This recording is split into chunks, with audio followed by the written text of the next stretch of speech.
পরমেশ্বর ভগবান শ্রীকৃষ্ণ জগতের সৃষ্টির আদিতে তার বহিরঙ্গা শক্তি বা মায়ার দ্বারা এই দৃশ্যমান জগৎ সৃষ্টি করেছেন।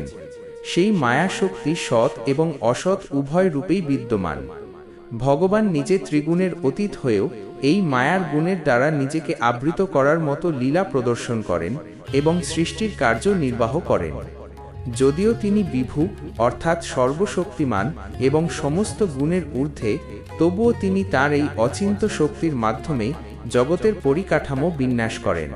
সৃষ্টির পূর্বে কেবল ভগবানই বিদ্যমান ছিলেন। যখন তিনি সৃষ্টির সংকল্প করেন তখন তার মায়া শক্তির প্রকাশ ঘটে। এই মায়া শক্তি ভগবানেরই অধীন। জড় জগৎ হচ্ছে সেই মায়ার অভিব্যক্তি। শ্লোকে সৎ এবং অসৎ শব্দের দ্বারা জাগতিক কার্যের স্থায়িত্ব এবং নশ্বরতাকে বোঝানো হয়েছে। কার্যকারণের বিচারে জগৎকে সত্য বলা হয়, কারণ এর উৎস সত্য। আবার বিনাশশীলতার বিচারে একে অসত্য বা মায়িক বলা হয়। কিন্তু মূল তত্ত্ব এই যে সবকিছুই ভগবানের ইচ্ছায় এবং তার শক্তির প্রভাবে চালিত হচ্ছে। ভগবানকে বিভু বলা হয়েছে, যার অর্থ তিনি মহান এবং স্বতন্ত্র। মায়া বা জড় গুণসমূহ তাকে স্পর্শ করতে পারে না। যেমন সূর্য মেঘের দ্বারা আবৃত হলেও প্রকৃতপক্ষে মেঘ সূর্যকে স্পর্শ করতে পারে না, কেবল আমাদের দৃষ্টিকে বাধা দেয়। ঠিক তেমনি মায়া শক্তি বদ্ধ জীবকে মোহাচ্ছন্ন করে রাখে, কিন্তু ভগবানের স্বরূপ তাতে বিন্দু মাত্র প্রভাবিত হয় না। তিনি গুণের ঈশ্বর হয়েও গুণের অতীত। তিনি যখন এই মায়িক জগতে অবতরণ করেন বা সৃষ্টি কার্যে মনোনিবেশ করেন, তখন তিনি মায়ার দ্বারা প্রভাবিত হন না, বরং মায়াই তার নির্দেশে কাজ করে। তাৎপর্যের গভীর স্তরে প্রবেশ করলে দেখা যায় যে এই জগতের প্রতিটি কণা ভগবানের শক্তির প্রকাশ। মায়া শক্তিকে প্রধানত ত্রিগুণ অর্থাৎ সত্ত্ব, রজ এবং তম গুণের সমষ্টি হিসেবে দেখা হয়। ভগবান তার পুরুষ অবতারের মাধ্যমে এই প্রকৃতিতে দৃষ্টিপাত করেন এবং প্রকৃতির মধ্যে স্পন্দন সৃষ্টি করেন। এর ফলেই জড় জগতের বিকাশ ঘটে। জীবাত্মা যখন ভগবানের সেবা ভুলে মায়ার প্রতি আসক্ত হয়, তখনই সে এই গুণসমূহের জালে আবদ্ধ হয়ে পড়ে। কিন্তু শ্লোকের মূল বার্তা হল ভগবান এই সমস্ত কিছুর পরম নিয়ন্ত্রণকর্তা। যিনি সমস্ত শক্তির আধার, তার পক্ষে সৃষ্টি করা কোনো কঠিন কাজ নয়। তিনি যেমন পরমাত্মা রূপে প্রতিটি অণু পরমাণুতে প্রবেশ করেন, তেমনি তিনি অদ্বয় জ্ঞান তত্ত্ব হিসেবে নিজের স্বরূপেও স্থির থাকেন। এই শ্লোকটি আমাদের শেখায় যে জগৎ মিথ্যা নয়, বরং জগতের স্বতন্ত্র অস্তিত্বের ধারণাটি ভ্রান্ত। সবকিছুই যেহেতু ভগবানের শক্তি থেকে উদ্ভূত, তাই সবকিছুই তার সেবায় নিয়োজিত হওয়ার যোগ্য। পরমেশ্বর ভগবান শ্রীকৃষ্ণই সমস্ত কারণের পরম কারণ এবং তাঁর মায়া শক্তি কেবল তাঁরই সংকল্প বাস্তবায়িত করে। এই শ্লোকের আলোচনা থেকে স্পষ্ট হয় যে সৃষ্টির আদিতে ভগবান তার অপরা প্রকৃতির দ্বারা এই বিশ্ব চরাচর নির্মাণ করেছেন। তিনি বিভু বা সর্বব্যাপী হওয়া সত্ত্বেও নিজের দিব্য মহিমায় অচ্যুত থাকেন। মায়া শক্তি তার নির্দেশেই সৃষ্টি, স্থিতি এবং লয়ের চক্র পরিচালনা করে। ভক্তিমার্গে অনুরাগী ব্যক্তিরা বুঝতে পারেন যে মায়ার আবরণ সরিয়ে ভগবানের চরণে আত্মসমর্পণ করাই জীবনের পরম লক্ষ্য, কারণ তিনি এই মায়ারও অতীত পরম পুরুষ। এই শ্লোকটি ভগবানের পরমেশ্বরত্ব এবং তার শক্তির অসীমতা প্রতিপাদন করে আমাদের ভক্তিপথে অগ্রসর হওয়ার প্রেরণা দেয়। শ্রীমদ্ ভাগবতের প্রথম স্কন্ধের 2য় অধ্যায়ের 31তম শ্লোকটি ভগবানের সৃষ্টিতত্ত্ব এবং তার মহিমা বোঝার জন্য অত্যন্ত গুরুত্বপূর্ণ। শ্লোকটি হল তয়া বিলসিতেষু চ গুণেষু গুণবানিব অন্তঃপ্রবিষ্ট আভাতি বিজ্ঞানের বিজৃম্ভিত হয়। এই শ্লোকের গূঢ় তাৎপর্য নিচে বিশদভাবে বর্ণনা করা হল।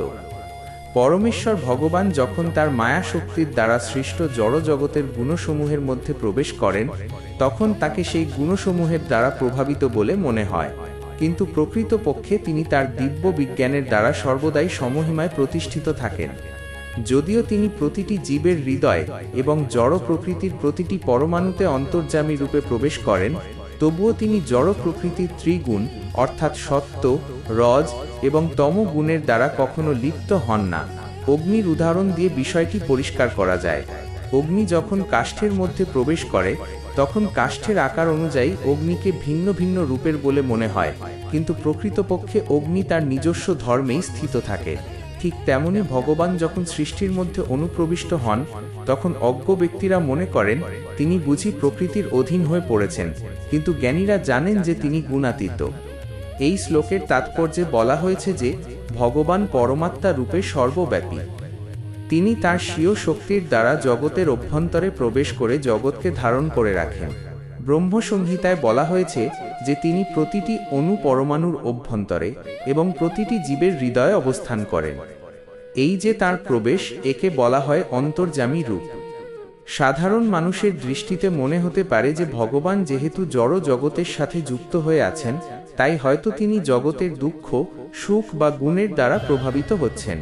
কিন্তু শ্লোকে বিজ্ঞানের বিজৃম্ভিত শব্দটির মাধ্যমে স্পষ্ট করা হয়েছে যে তিনি তার পূর্ণ চিন্ময় জ্ঞানের দ্বারা সর্বদাই সচেতন এবং মায়ার অতীত। জড় জগতের গুণসমূহ ভগবানের বহিরঙ্গা শক্তির খেলা। ভগবান যখন এই গুণসমূহের মধ্যে বিহার করেন, তখন তাকে গুণবান বা গুণের দ্বারা সীমাবদ্ধ বলে মনে হওয়াটা আমাদের দৃষ্টির ভ্রম। মায়াশক্তি কেবল তাদেরই মোহাচ্ছন্ন করতে পারে যারা ভগবানের সেবা থেকে বিমুখ। কিন্তু পরমেশ্বর ভগবান স্বয়ং মায়ার অধীশ্বর।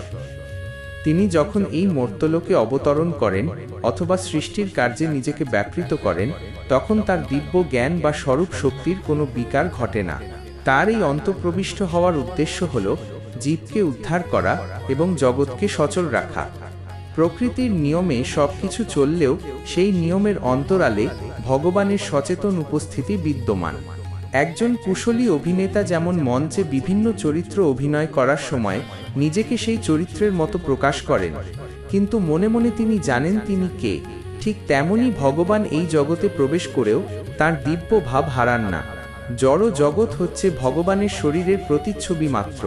তিনি তার অসীম করুণায় প্রতিটি জীবের কর্মের সাক্ষী হিসেবে অবস্থান করেন। যারা আধ্যাত্মিক জ্ঞানে সমৃদ্ধ তারা বুঝতে পারেন যে ভগবান জগতের ভেতরে এবং বাইরে সমানভাবে বর্তমান। উপনিষদ ও অন্যান্য শাস্ত্রের নির্দেশে বলা হয়েছে যে পরম সত্য এক এবং অদ্বিতীয় হলেও তিনি বহু রূপে প্রকাশিত হন। তার এই বহু রূপের প্রকাশ ঘটে তার শক্তির বৈচিত্র্যের মাধ্যমে।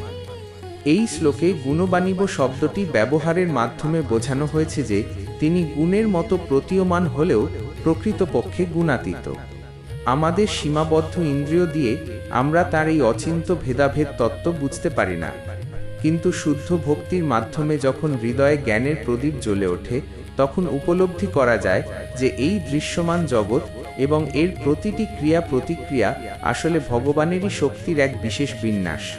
পরিশেষে বলা যায় যে পরমেশ্বর ভগবান শ্রীকৃষ্ণ জগতের সৃষ্টির প্রতিটি স্তরে ওতপ্রোতভাবে জড়িয়ে থাকলেও তিনি সম্পূর্ণ স্বতন্ত্র। তার বিজ্ঞান বা চিন্ময় জ্ঞান তাকে জড় জগতের কলুষতা থেকে রক্ষা করে। তিনি যেমন অন্তর্যামী পরমাত্মা, তেমনি তিনি গোলক বৃন্দাবনের পরম পুরুষ। ভক্ত যখন এই তত্ত্ব হৃদয়ঙ্গম করতে পারেন যে ভগবান সর্বক্ষণ তার পাশেই আছেন এবং সবকিছুর নিয়ন্তা হিসেবে বিরাজ করছেন, তখন তার মোহ দূর হয়। ভগবানের এই অসীম মহিমা এবং তার সৃষ্টির রহস্য বুঝে তার চরণে আত্মসমর্পণ করাই হচ্ছে মানুষের প্রকৃত সার্থকতা। মায়ার মরীচিকার ঊর্ধ্বে উঠে সেই দিব্য সত্যকে উপলব্ধি করাই ভাগবতের এই শিক্ষার মূল উদ্দেশ্য।